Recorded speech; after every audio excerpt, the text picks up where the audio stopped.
Bismillah. Assalamualaikum warahmatullahi wabarakatuh. Malam ini kita mulai sesi ideologi isme. Ideologi itu banyak, cuma kita ambil 1 bulan ini aja kita ngomong ideologi bagian pertama. Mungkin pada saatnya kita akan ngomong ideologi bagian kedua. Saya ambil yang paling terkenal di Indonesia, yaitu sekularisme, pluralisme, dan liberalisme. Nanti ditambah 1 lagi, mungkin sebagai ideologi tambahan kita ambil sosialisme. Sosialisme itu kan sebenarnya nanti yang agak jadi lawannya liberalisme. Kalau liberalisme itu dikenal sebagai ideologi sayap kanan, kalau sosialisme dan segala variasinya itu ideologi sayap kiri. Malam ini kita mulai dari liberalisme dulu. Bismillah ya, liberalisme. Kita cek dari etimologi, terminologi dulu. Ini penting, apa-apa itu harus ngerti akar katanya.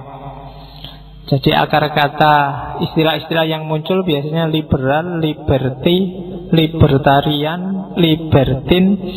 Itu sebenarnya dari kata-kata yang sama, liber. Liber itu artinya free, bebas. Bahasa Inggris itu punya 3, setahu saya loh ya, ada 3 istilah yang maknanya sama-sama bebas. Yang pertama freedom, yang kedua liberty, dan yang ketiga independent. Itu sebenarnya dipakai sehari-hari, mungkin kamu bisa pakai yang mana saja, sama-sama artinya bebas. Cuma kalau dijelimeti di kamus itu maknanya bisa beda. Kalau freedom itu lebih ke bebas secara negatif. Apa bebas secara negatif itu? Bebas dari. Jadi kamu bebas dari kuliah yang menjemukan, itu freedom, free.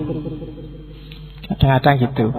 Cuma meskipun juga bisa kamu artikan bebas for, tapi lebih sering freedom itu bebas dari apa.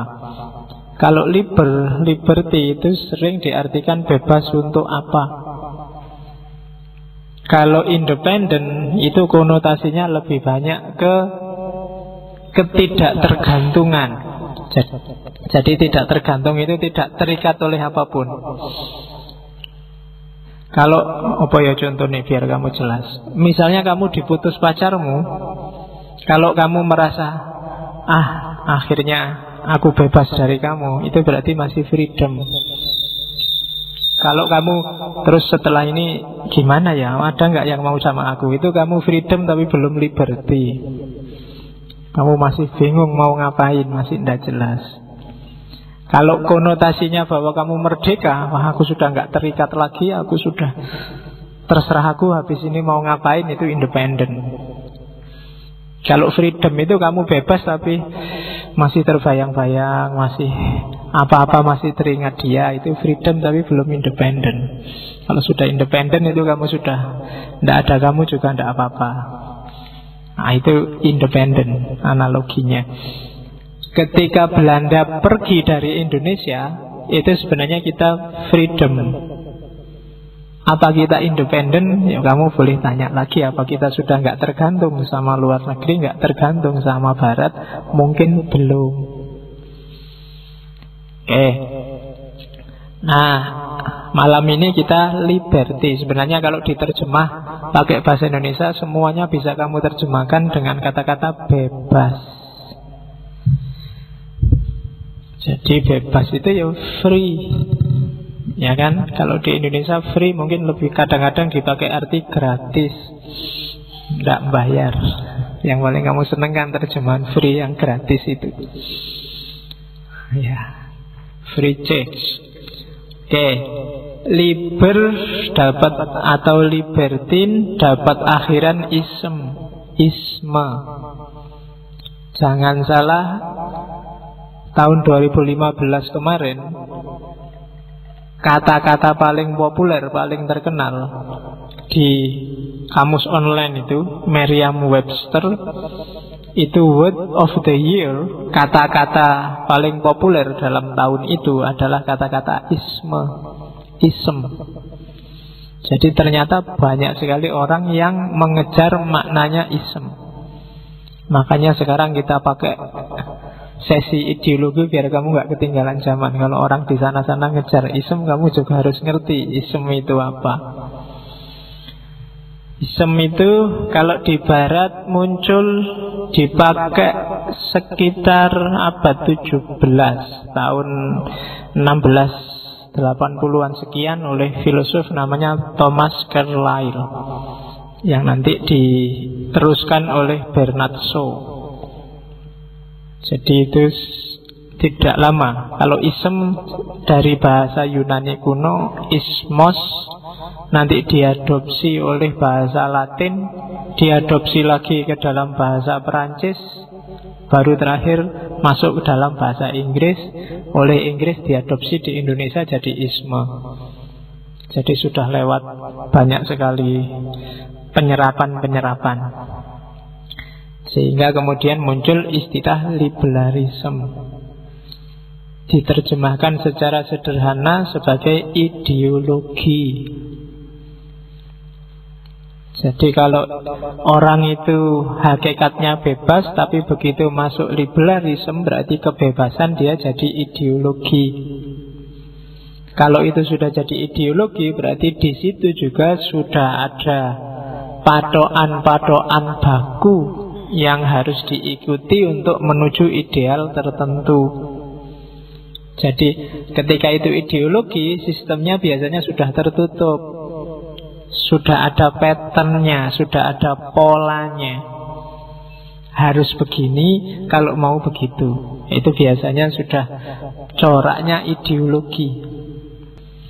Oke, jadi secara etimologi itu, secara terminologi itu ya, dia ideologi atau sebuah perspektif filsafat lebih terkenal di dalam dunia politik yang dasarnya adalah kebebasan dan persamaan hak.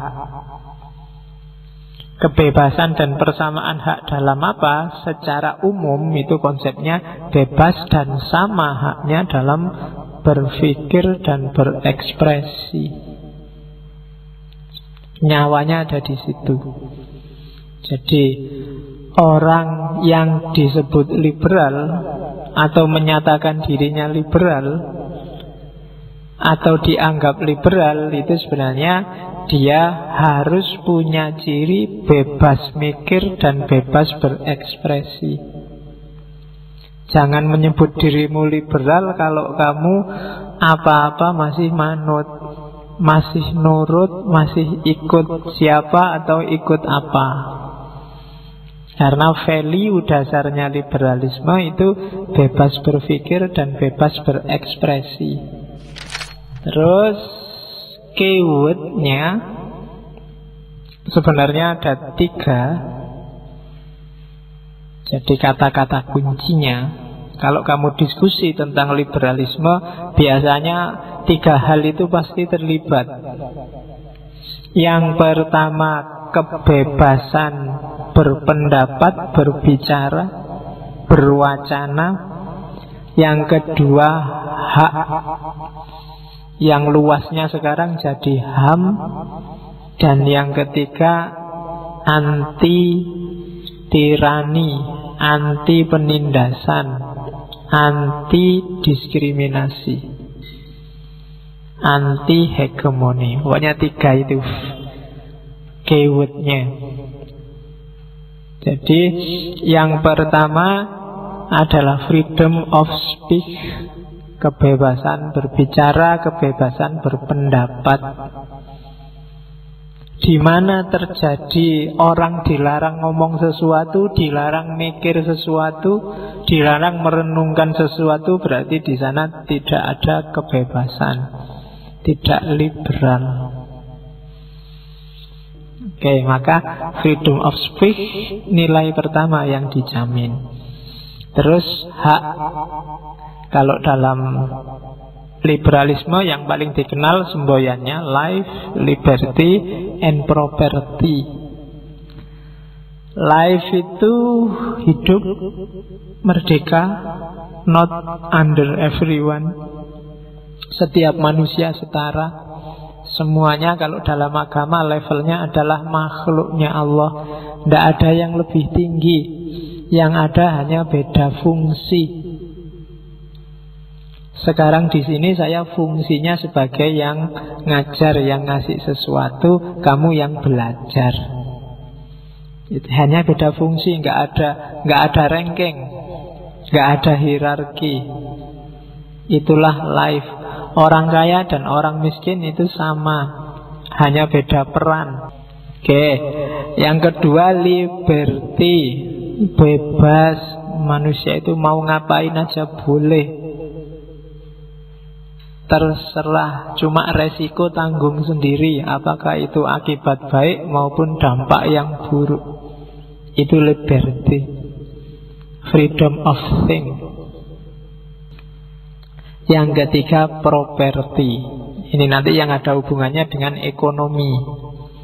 Di liberal, hak milik itu dihargai. Freedom to own things. Kamu boleh punya apa saja dan jadi milikmu. Nanti ini agak beda sama sosialis. Hal-hal tertentu nggak boleh dimiliki oleh seseorang, harus dimiliki bersama. Tapi kalau di liberalisme, kalau kamu mampu dan kuasa, jadi milikmu juga tidak apa-apa. Oke, itu yang ketiga. Nanti kita lihat implikasinya ke dunia ekonomi. Life, liberty, property. Dan yang ketiga, against absolute power. Anti tirani, anti penindasan. Jadi nggak boleh ada power yang absolut yang menguasai siapapun di level apapun. Karena begitu ada power yang absolut, maka akan ada yang live under anyone. Akan ada yang terhegemoni, tersubordinasi. Jadi keywordnya 3, freedom of speech, kemudian life, liberty, property, dan yang ketiga against absolute power. Nah, itu keywordnya. Jadi kalau mau diskusi yang ada hubungannya dengan liberalisme, termasuk yang paling terkenal hari ini, isu tentang Islam liberal, ingat-ingat 3 value ini. Sebenarnya 3 value ini yang dijadikan landasan berpikir teman-teman kita yang bergaya liberal, mendeklarasikan diri punya identitas liberal. Oke, ya nanti kita lihat. Ini dasar teorinya. Nanti ada kenapa sih kok terus lahir gaya liberalisme beragama semacam itu. Nanti ada alurnya. Kita lihat pelan-pelan. Kita lihat dari paling awal. Ada 2 peristiwa penting yang melatari lahirnya ideologi yang namanya liberalisme. Ada 2 revolusi di abad 17-18. Yang pertama adalah revolusi Perancis, yang kedua revolusi Amerika. Saya tidak tahu di kampus ada nggak ya mata kuliah yang menceritakan 2 revolusi besar ini. Mungkin di fakultas tertentu masuk tema ini, tapi di fakultas yang lain mungkin tidak. Ya tema-tema ini mungkin ketemunya di humaniora, mungkin diceritakan bagaimana dahsyatnya revolusi Perancis. Jadi revolusi Perancis itu nanti menandai semacam transisi dari gaya kerajaan-kerajaan monarki menjadi gaya republik. menjadi nation state seperti yang kita kenal sekarang, menginspirasi lahirnya perubahan besar dalam tata politik dunia. Itu revolusi Perancis. Itu revolusi Perancis. Dan jangan salah, nanti imbasnya besar ke dunia Islam, melahirkan gaya berpikir awal liberal itu sebenarnya nanti muncul di Mesir. Nanti kita lihat. Jadi yang pertama itu, yang kedua revolusi Amerika. Waktunya hampir bersamaan. Revolusi Amerika sama revolusi Perancis.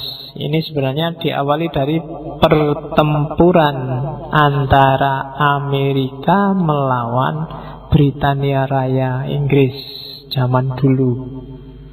Amerika itu kan dulu masuk koloninya. Nah, koloni-koloni ini ingin membebaskan diri dari penjajahannya Inggris. Lahirlah nanti revolusi Amerika. Yang Amerika ini nggak sendirian, dia nanti dibantu Perancis, dibantu Belanda, dan beberapa termasuk dibantu Spanyol. Dan melahirkan konsep yang terkenal Declaration of Independence, naskah proklamasinya Amerika yang menginspirasi lahirnya liberalisme. Kalau revolusi Perancis kan dikenal dengan 3 semboyannya: liberty, equality, dan fraternity. Kebebasan, kesetaraan, dan persaudaraan. Dari situ nanti lahir ideologi liberal, termasuk revolusi Amerika. Oke, jadi kesejarahannya begitu. Dari situ nanti muncul bibit-bibit kesadaran bahwa kesadaran ini sifatnya masif sedunia. Orang mulai sadar bahwa kita itu ternyata bebas loh ya, manusia itu setara loh ya. Kok mau-maunya selama ini dihegemoni, dijajah. Kerajaan-kerajaan itu kok orang-orang yang hidup di istana kok enak-enakan narik pajak, nggak ngapa-ngapain. Kita yang susah setor pajak, mereka hidup enak, kita yang sengsara, kita nggak dapat apa-apa. Dia yang enak-enakan terus, nanti yang melanjutkan kekuasaan anaknya, cucunya, lah kita dapat apa? Mulai kesadaran-kesadaran ini muncul. Bangsawan itu enak aja, nggak ngapa-ngapain. Ya kayak hari ini mungkin kamu kan jemu sekali, jengkel sekali sama DPR. Kerjanya apa? Cuma rapat, ngantuk, absen, bayarannya paling besar, dapat mobil, dapat itu. Nah, sama persis kayak zaman itu menghadapi bangsawan. Saya tidak tahu ya, sikapmu yang bosan dengan DPR nanti bisa lahir revolusi apa enggak. Kalau di Perancis zaman itu lahir revolusi. Termasuk di Amerika, orang merasa dihegemoni dan tidak betah. Nah, abad ke-17-18 orang Eropa saat itu lahir kesadaran besar, khususnya tentang kebebasan dan kesetaraan manusia. Nah, itu yang terjadi di Perancis zaman itu. Jadi raja-rajanya diberontak, diturunkan, lahirlah era baru, peradaban manusia, munculnya nation state, negara bangsa, termasuk nular ke Indonesia. Semangat ini juga kan nanti nular ke Indonesia. Orang mulai sadar, loh ya kita ini ternyata dijajah ya, tidak cuma oleh Belanda, tapi juga oleh raja-raja kita, tapi juga oleh feodalisme, oleh aristokrasi, dan macam-macam. Oke. 2 filosof besar yang turut andil dalam merancang tumbuhnya benih kesadaran itu adalah John Locke dan Thomas Hobbes. Nanti juga ada John Stuart Mill untuk yang liberalisme sosial. Ini 2 orang berteori, teorinya kebalikannya tapi dampaknya sama.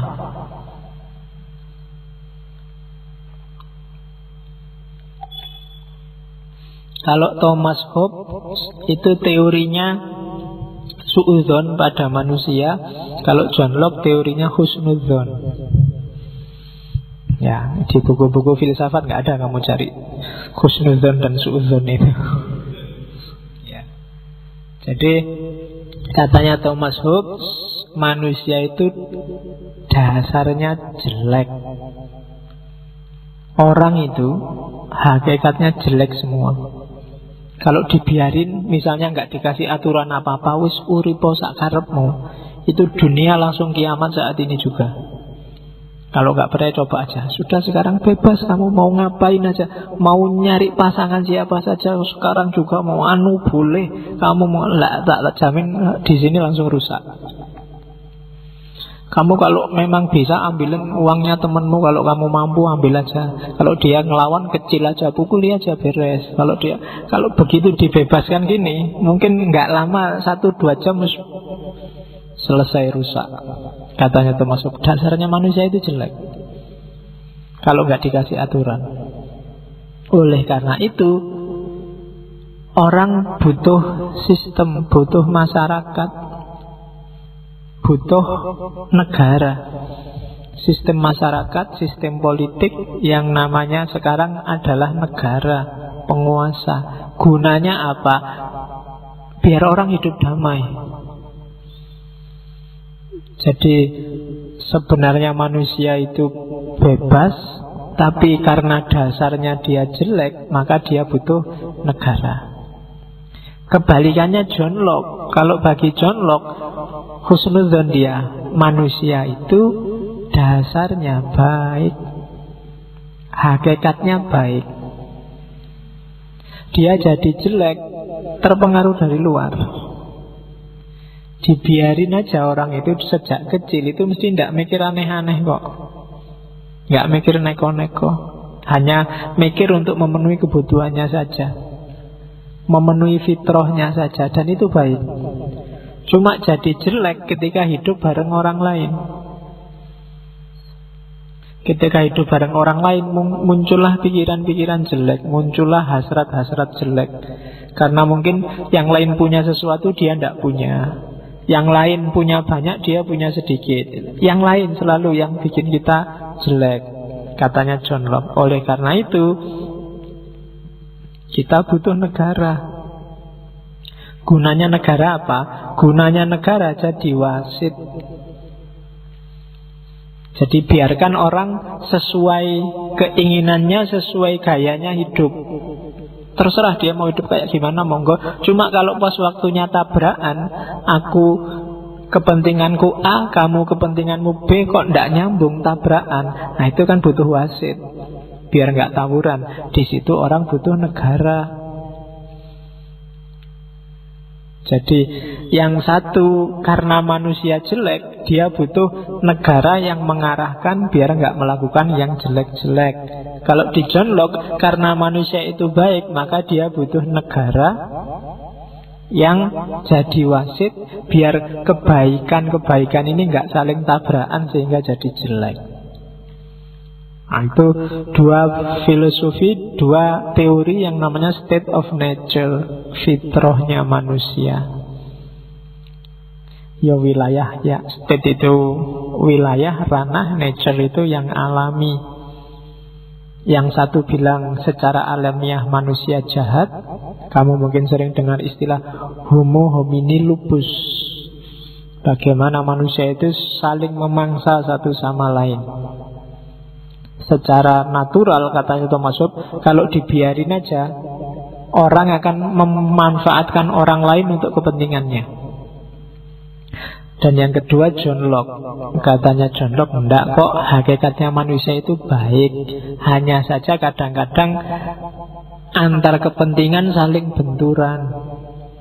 Itu yang bikin harus ada yang jadi wasit, biar benturan ini enggak jadi tawuran. Dua teori ini dari Thomas Hobbes dan John Locke nanti menginspirasi banyak orang untuk merumuskan karena itu seperti apa bagusnya, baiknya setiap orang mengekspresikan kebebasannya. Jadi basis filosofinya itu. Yang satu bilang fitrah manusia itu jelek, yang satu bilang fitrah manusia itu baik. Tapi dua-duanya sama-sama bebas. Karena dia bebas, sementara yang satu jelek, yang satu baik, maka orang butuh aturan. Untuk ngopeni aturan butuh penguasa. Lembaganya penguasa itu hari ini namanya negara. Kalau nggak ada negara yang pro demokrasi dan anti demokrasi, mungkin sudah perang sejak dulu. Kalau nggak ada negara, mungkin bahkan NU dan Muhammadiyah itu sudah pukul-pukulan sejak lama. Itu gunanya negara. Ya, the state of nature. Nah, dari ide dan sejarah dan filosofi tadi, nanti lahir pertama namanya liberalisme klasik. Gagasan-gagasan awal tentang liberalisme. Munculnya liberalisme awal itu modelnya adalah model kebebasan negatif. Saya bilang tadi model freedom, bebas dari. Bebas dari apa saja, termasuk dari masyarakat. Orang-orang liberalisme klasik punya pandangan kalau bisa sistem, aturan, kemudian dogma, ajaran, norma sosial, apapun itu yang hubungannya sama kehidupan bareng, seminimal mungkin. Semakin minimal norma, ajaran, adat, tradisi, semakin orang bebas. Semakin banyak aturan, semakin banyak tradisi, semakin orang tidak bebas. Ya saya bilang tadi, biarkan aja orang dengan kebebasannya, kecuali dalam bagian-bagian yang tabrakan. Kalau nggak tabrakan, nggak usah diatur, nggak masalah. Maka perannya masyarakat, perannya institusi sosial, institusi politik, termasuk negara, itu hanya sebagai wasit. Jadi dia nggak harus main di wilayah yang dia seharusnya nggak main. Maka nanti dikenal ada pembedaan antara ruang privat sama ruang publik. Bagi orang liberal, ruang publik itu jangan luas-luas, kecil aja nggak masalah. Yang harus luas, ruang privat. Urusanmu sendiri diperbanyak, urusannya bareng-bareng dipersedikit. Nah itu semakin kita bebas. Karena bebas ini bagi kelompok liberal kan fitrah kita. Semakin kita nggak bebas, semakin kita nggak bisa eksis jadi diri kita sendiri. Jadi di liberalisme klasik sangat diwanti-wanti, jangan sampai kamu mengorbankan individu untuk kehidupan sosial. Logikanya tidak semacam itu. Logikanya adalah kalau individu-individu itu baik dan nyaman, otomatis masyarakat, kehidupan bersama juga baik dan nyaman. Jadi Indonesia ini bangsa yang ramah apa bangsa yang mudah marah, itu tidak tergantung Indonesianya, tapi tergantung individu-individu yang ada di Indonesia. Nah itu liberalisme awal. Gayanya kayak gini karena zaman itu orang sedang dijajah habis-habisan. Gaya imperialisme itu kan sedang marak-maraknya di level apapun, baik fisik maupun politik, ekonomi, budaya. Kalau hari ini kan yang imperialisme fisik kan tidak ada. Orang dijajah itu biasanya budayanya, ideologinya, atau mungkin ekonominya. Tapi yang penjajahan murni mungkin sudah dapat dikatakan nggak ada hari ini. Jadi itu liberalisme klasik. Terus sebenarnya ini bukan lawannya liberalisme modern namanya, tapi kelanjutannya. Jadi kelanjutan dari liberalisme klasik adalah liberalisme modern.